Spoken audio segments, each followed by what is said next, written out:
বন্ধুরা, আজকে আমি তোমাদের সাথে শেয়ার করব টমেটো চাটনি রেসিপি। আমি এই চাটনি রেসিপিটা কিভাবে বানাচ্ছি ভিডিওটা শুরু থেকে শেষ পর্যন্ত দেখুন। আশা করি ভিডিওটা তোমাদের খুবই ভালো লাগবে।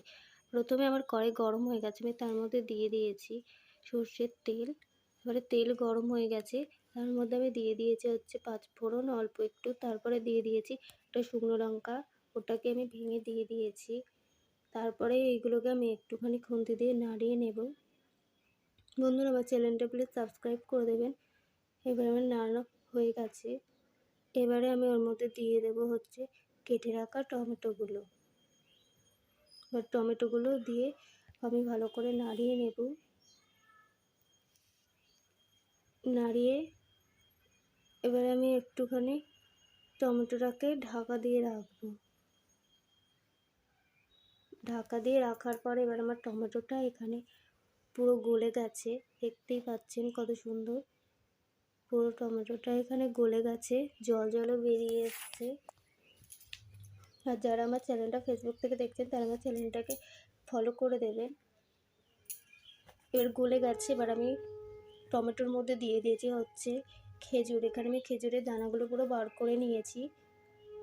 এবার আমি খেজুরটা দিয়ে আবার নাড়িয়ে নিচ্ছি টমেটোটাকে। তারপরে আমি ওর মধ্যে দিয়ে দিয়েছি হচ্ছে কাজু বাদাম আর কিশমিশ। তারপরে দিয়ে দিয়েছি হচ্ছে ওর মধ্যে আমসত্ত্ব দিয়ে সবগুলোকে আমি আবার ভালো করে নাড়িয়ে নেব। তোমরাও এই রেসিপিটা অবশ্যই বাড়িতে ট্রাই করে দেখবে, খুবই সহজ, একদম পুরো বিয়েবাড়ির মতো পুরো চাটনিটা, খুবই টেস্টি। এবারে আমি ওটাকে খুবই ভালো করে নাড়িয়ে নিয়েছি। এবারে আমি ওর মধ্যে দিয়ে দেবো হচ্ছে পরিমাণ মতো চিনি। এবার চিনিটাকে দিয়ে আমি আবার ভালো করে মিশিয়ে নেব।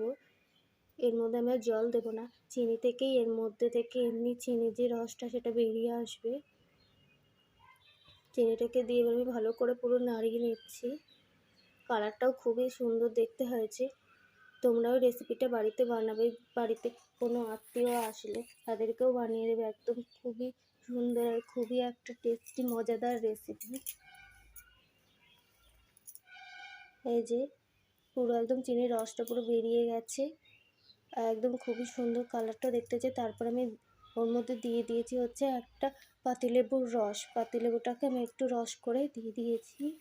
দিয়ে আমি আবারও ভালো করে টমেটোর সাথে মিশিয়ে নিচ্ছি, যাতে এটা খেতে পুরো মিষ্টি টক টক খেতে খুবই সুন্দর লাগবে। এবারে দিয়ে আমি আবারও ভালো করে নাড়িয়ে নিচ্ছি। আবার নতুন একটা ভিডিওর সাথে আবার তোমাদের সাথে দেখা হচ্ছে।